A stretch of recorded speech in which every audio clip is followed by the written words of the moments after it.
ብዙ ጊዜ ውሃ በደንብ ጠጡ ሲባል ሰምታችኋል። ውሃ መጠጣት ግን እውነት ጥቅም አለው ወይ ከአቅም በላይ?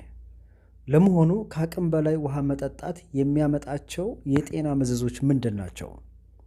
ውሃ ለሰው ልጅ እጅግ በጣም አስፈላጊ እጅግ ወሳኝ ነገር እንደመሆኑ መጠን በአግባቡ ካልጠጣ ነው ግን ከአቅም በላይ የምንጠጣ ከሆነ ከዚህ በታች የምነግራችሁ የጤና ችግሮች እንጋለጣም ማለት ነው። ከዛ በፊት ግን እንደ ዓለም አቀፍ ጥናቶች እንደሚያመለክተው ውሃ ለቆዳ ጥራት፣ በሰውነት ውስጥ ያሉ መርዛማ ነገሮችን አጥቦ ለማውጣትና ለመሳሰሉ ነገሮች ያለው ጠቀሜታ እጅግ ተጋኖ ይነገራል እንጂ ከመጠን ያለፈ ውሃ መጠጣት እንደውም ለጤናችን እጅግ በጣም ጎጂ ነው ማለት ነው። ለመሆኑ የዓለማችን እጅጉ መጠጥ ከሆነው ውሃ ጋር ተያይዘው የሚነገሩ እንደ ዝቅተኛ ካሎሪን፣ የምግብ ፍላጎት መቀነስ፣ የጡንቻ ጥንካሬ፣ የአካል ክፍሎች ጤንነትን በመጠበቅ መልኩ ጠቀሜታዎች እውነት ናቸው። እነዚህ እጅግ በጣም ይጠቅመናል።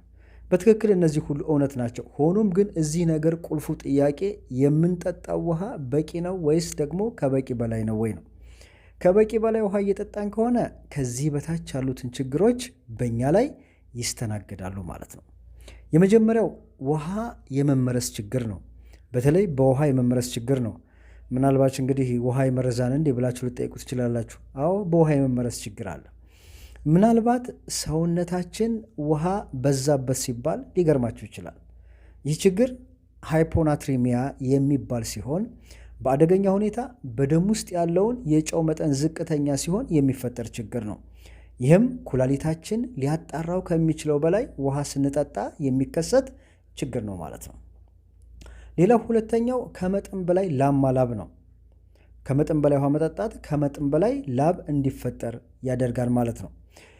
ይሄ ታዲያ ጤነኛ የማላብ አይነት አይደለም። በፍጹም ልትጠነቀቁ የሚገባው የሚንጠባጠብ ከሰውነታችን ላይ የሚወጣ የሚንጠባጠብ የሚወርደውን አይነት ላበት ማለት ነው። የዚህ አይነት ላበት ሆነ እንግዲህ ውሃ በብዛት በምንጠጣበት ጊዜ የሚፈጠር ችግር ነው። ሌላው ሰውነታችን የኩላሊት ስራ ዝግ የሚያደርግና እንቅልፍ ላይ ሆነን ሽታችን እንዳይመጣ የሚያደርግ ኤዲኤች ወይንም ደግሞ አንቲዲዮሪክ ሆርሞን የሚባል ይረጫል። ከምኝታ በፊት በጣም ብዙ ውሃ መጠጣት ይህ ሆርሞን ስራውን እንዳይሰራ ያደርገዋል። ስለዚህ በምሽት ከተኛንበት በኋላ ብዙ ውሃ ከጠጣን ከእንቅልፍ እንድንነሳ ያደርጋል። ስለዚህ አንዱ ችግር ይሄ ነው ማለት ነው። ስለዚህ ሌሊት የመነሳት ችግርን ለማስወገድ ይሄንን ማቆም ያስፈልጋል። ለመሆኑ የሰው ልጅ በቀን ምን ያህል ውሃ መጠጣት አለበት? በቀን ውሃ መጠጣት ያለበት ትክክለኛው መጠን 2 ሊትር ነው። ይሄ እንግዲህ ብሔራዊ የጤና አገልግሎት ወይም ደግሞ ዘ ናሽናል ሄልዝ ሰርቪስ የምንለው የእንግሊዝ ድርጅት ነው ያወጣው መረጃ ነው ማለት ነው።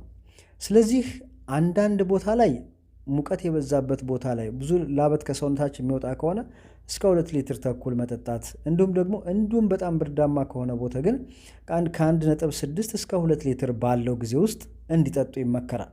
ከዚህ በላይ የሆነ ውሃ መጠጣት ግን ከላይ የነገርኳችሁ የጤና ችግሮች ያጋልጣል። ከመጠን ያለፈ ውሃ መጠጣታችንን እንዴት እናውቃለን? ሽንታችንን በምንሸናበት ጊዜ የምንሸናውን ሽንት መልኩን በደንብ ማየት ያስፈልጋል። ያልደመቀ ወይም ደግሞ መልኩ ወደ ቢጫነት ያጋደለ ፈዛዛ ቢጫ መሆን አለበት። ደማቅ ቢጫ ከሆነ ተጨማሪ ውሃ መጠጣት እንዳለብን ያመለክታል።